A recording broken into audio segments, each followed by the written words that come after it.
आना सदा शुभ है, सज्जनों का यहाँ आना भी सदा शुभ हो। किसी की मान बढ़ाई पर नहीं पड़ी रहती है, जो घड़ी आज है वो कल घड़ी नहीं रहती। मित्रों, आज वर्मा जी जयंती है। हम लोग वर्मा जी को आज अध्यक्ष संघ की स्थापना हुई है, 57 साल लगभग हो गए। और जब अध्यक्ष संघ ये स्थापना हुआ तो 1959 को हुआ। प्रचार प्रसार में वर्मा जी आए, हम लोग उनका साथ दिए। उसमें 2-3 बातें बहुत विशेष थी। वो जैसे एक शब्द आया मानववाद और दूसरा शब्द आया ब्राह्मणवाद। तो मानववाद और ब्राह्मणवाद की लड़ाई इस देश में सदियों से चल रही है। जैसे जितने भी ये ब्राह्मणवादी देवी देवता हैं, वो भगवान कहलाए, देवी देवता कहलाए। और हमारे लोग जो थे मूल निवासियों को राक्षस कहा गया। हमारे मूल निवासियों को छल बल से मारा गया। तो उस व्यवस्था के लिहाज से ब्राह्मणवाद अपने जोर पर आया और हम लोग गुलाम हो गए। वर्मा जी ये चाहते थे कि इंसान एक समान पैदा होता है, उसमें कोई जात नहीं होती, स्वतंत्र पैदा होता है। मरते वक्त बिना साइड के मरता है, पैदा भी होता है बिना साइड के मरता है। तो ये बॉन्डर जो हम ब्राह्मणवादियों ने हमें फैलाया, तो ब्राह्मणवाद का मतलब क्या हुआ? उसका मतलब हुआ जात पात, ऊंच नीच, छुआछूत, भेदभाव, ढोंग, पाखंड, आडंबर, चमत्कार और नरक स्वर्ग, अगला जन्म, पिछला जन्म, यही सब ब्राह्मणवाद। हम लोगों को घोर घोर जो पिलाया गया, एक गांव 2 गांव का वो ब्राह्मणवादी पंडित बन के अपने को कहता था मैं जज हूँ, तुम्हारे जजमान हो, मैंने हमें जज मानते हो। तो इनको पढ़ने लिखने मूल निवासियों को नहीं दिया और बत्ता गाली खूब दिया कि कुर्मी के तक कहाँ बावन गुप्ती, अखिर तकना दिन तक ना वाली और वगैरह वगैरह तम बातों कहा, जो हमको गाली दिया। और हम उस बात को इसलिए मानते गए कोई खुराफात होता, हम उसके विरोध में नहीं बोले, बल्कि हाँ में हाँ मिलाते गए। हमारी कमजोरी नहीं थी, ज्ञानता थी।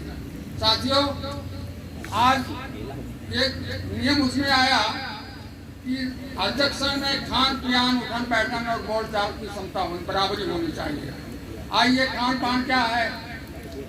अरे भाई, खान पान में आइए, इकट्ठा बैठना इस्लाम है, इस्लाम धर्म है। सब लोग एक रोटी बैठा, कोई इस्लाम का मानने वाला खा रहा है तो उसके बाद दूसरा को खाएगा, आप जाना खाते भी हैं। हमारे यहाँ खाने में बोलने नहीं। तो इस तरीके तमाम बातें हैं, बढ़ाएंगे नहीं, अपनी बात को हम खत्म करने जा रहे हैं। मित्रों, ये भारतवर्ष गुलामों का देश है। मौर्य काल को छोड़ के इधर हम गुलाम हुए और मोहम्मद भी आए और ईसाई भी आए। तो वो उनके ज़माने में मुखिया रहा करते थे और इनके ज़माने में ये क्या नाम है, उनके ज़माने में वो क्या नाम है, वड़ितवा रहता था और इनके ज़माने में मुखिया रहता था। क्योंकि भारत का मुखिया पढ़ा लिखा नहीं होता था, मुखिया था। एक अंग्रेज दौरे में आया, वो मुखिया को बुलाना चाहा तो मुखिया आने में देरी कर गए। तो मुखिया जब आया तो अंग्रेज के सामने, तो उन्होंने गुस्से में थोड़ा कह दिया कि तुम फुल डंकी मुखिया हो। तो कहें हाँ होगी। तो फुल डंकी मुखिया जी आओ, मुखिया कहते का बिना मारे नहीं छोड़ा क्या मैं फुल डंकी मुखिया था।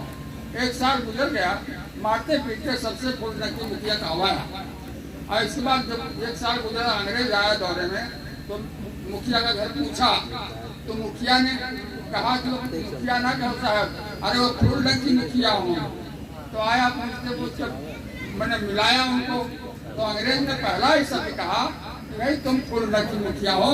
कहें हाँ हो, पिछले साल साहब आए थे तो हमें पदोन्नति करके कहा, मैंने हम फुल डंकी। कहीं इसके माने भी कुछ समझते हो? कहीं तो हमारे यहाँ ऐसा है। तो कहीं कैसा है? फुल माने पूरा, फुल माने पूरा, फुल माने पूरा और डंकी माने का हाँ तुम फुल डंकी समझ गए? कहना हाँ साहब समझ गए। इसके बाद अपना रिपोर्ट में लिख कर चला गया। तो अब ये नहीं जब जो फुल डंकी का है देखा मारो शुरू करें।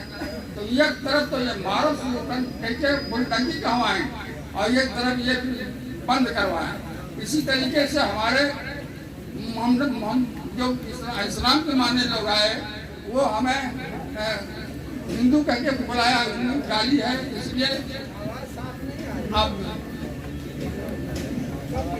मैं अपनी बात को समाज इसलिए करता हूँ, टाइम नहीं है, बात बड़ी लंबी है लेकिन इसमें टाइम नहीं है। धन्यवाद।